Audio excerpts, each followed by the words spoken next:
All right, let's jump right into this explainer. Today, we're unpacking a seriously fascinating framework from biopsychologists John Pennell and Stephen Barnes.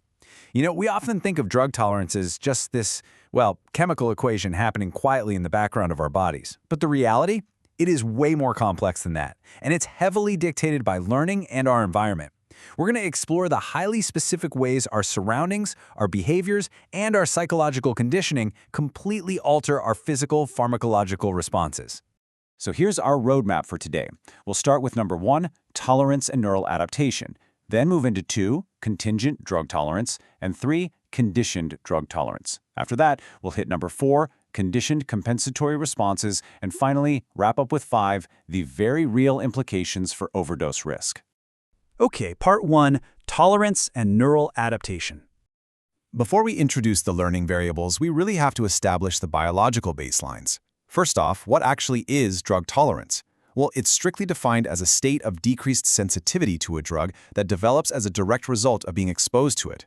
So, practically speaking, this means either a given dose has way less of an effect than it did initially, or you're going to need a much higher dose to produce that exact same initial effect. And this graph brilliantly illustrates the empirical reality of that. If you look at the shift in the dose-response curve, moving from curve 1 over to curve 2 on the right, you can see that a tolerant individual now requires a significantly greater dose on that horizontal axis just to achieve the exact same effect on the vertical axis. Basically, the nervous system has adapted to reduce the drug's impact. Now here's where it gets really interesting. How does withdrawal tie directly back to the tolerance we just graphed? A withdrawal syndrome is an adverse physiological reaction triggered by the sudden elimination of a drug. And the absolutely crucial thing to remember here is that its effects are virtually always the exact opposite of the drug's initial effects. So for example, if a drug causes sedation, pulling it away typically causes insomnia. Take a look at this chart. We can clearly see that withdrawal isn't just, some purely psychological event. It's the physical unmasking of adaptive neural changes. Notice those yellow arrows. They represent the neural adaptations pushing back, literally counteracting the drug's effect to produce tolerance. When the drug exposure ends, which is marked by that vertical green block right in the middle, those neural adaptations don't just vanish. They're still hanging around in the nervous system. But now, without the drug there to counteract them, they produce withdrawal effects completely opposite to the drug. It's a teeter-totter effect. As the physiological changes develop, tolerance goes up. As they subside, withdrawal goes down. All right, with that biological baseline established, let's move to part 2, contingent drug tolerance. This is the first of 2 deeply fascinating ways our behavior dictates our biology. To study whether a drug's effect must be actively experienced to build tolerance, researchers use this really rigorous, classic textbook methodology called the before and after design. It completely isolates the experience of the drug effect. Basically, 2 groups get the exact same series of drug injections and tests. The only difference?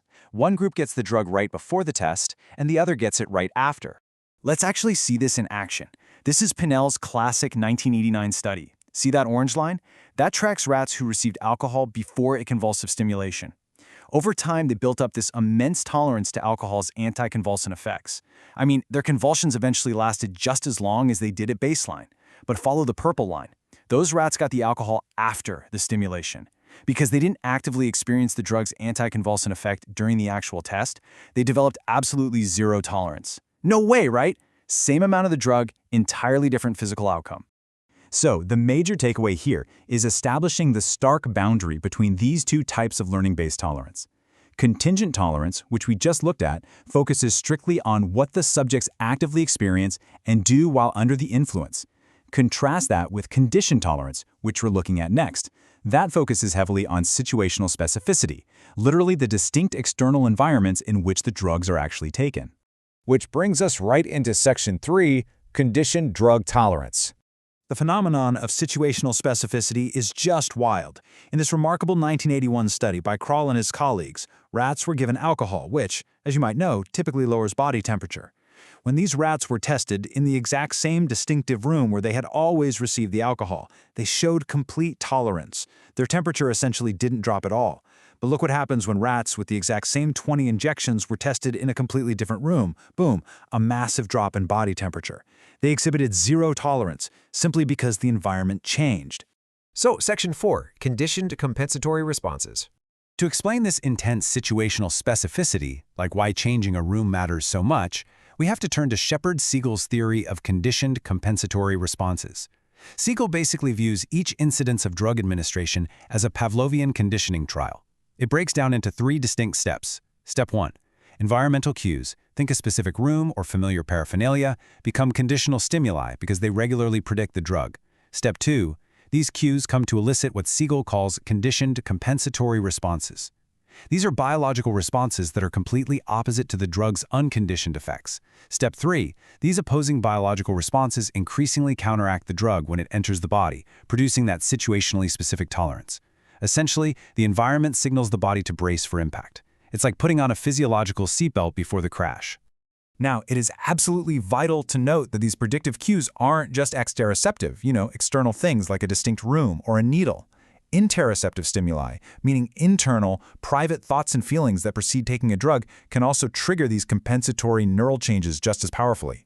Literally, just thinking about a drug or experiencing the feelings of a drug-taking ritual can evoke these conditioned compensatory responses and reduce the full impact of the drug. Finally, let's wrap up with Section 5, Implications for Overdose Risk. Let's look at the serious, often life-or-death clinical implications of this situational specificity.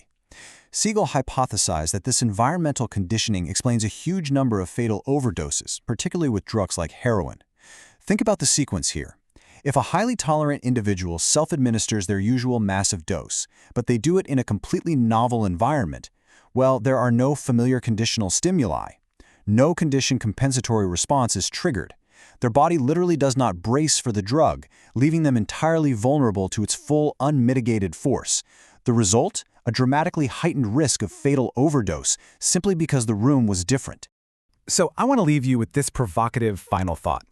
If our physical tolerance is this deeply bound to our external environments, our internal thoughts, and our learning processes, how must we redesign our clinical approaches to treating addiction and managing long-term pharmacological care? Understanding that our biology is inextricably linked to our learned environments forces us to fundamentally reevaluate everything, from rehabilitation settings to how we prescribe daily medications. Thank you for joining me today to explore this truly vital framework.